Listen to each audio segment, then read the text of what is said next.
अगर हमारा अखलाक सिर्फ मन चाहे चंद लोगों के लिए अच्छा है तो हम सिर्फ मौका परस्त हैं। खुश अखलाक नहीं, खुश रहें, खुशियाँ बांटें।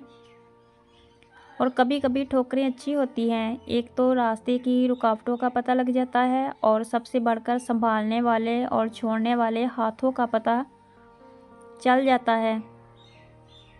बर्दाश्त करना बुज़दिली नहीं बल्कि ज़िंदगी का एक अहम असूल है। जिसके पास कुव्वत बर्दाश्त है वो कभी हार नहीं सकता। नाम और रुतबा ख़रीदा नहीं जा सकता। ये दरहकीकत आपके कौल और किरदार से पैदा होता है। दिलों में इंतकाम का बोझ रखना ऐसी थकन है कि जिससे चेहरे तक तारीक पड़ जाते हैं। ज़ब्त, सब्र और मुस्कुराहट से बेहतर इंतकाम कोई हो ही नहीं सकता। माफ़ करना सीखिए, ज़िंदगी आसान हो जाएगी।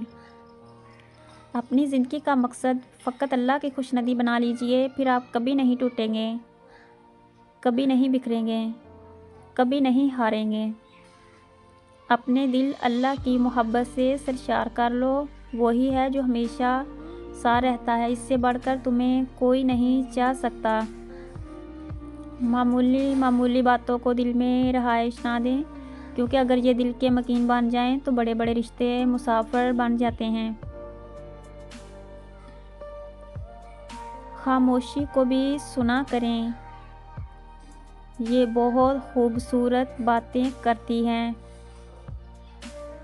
मुखलस इंसान हमेशा याद रहते हैं, दिलों में भी, लफ्ज़ों में भी और दुआओं में भी।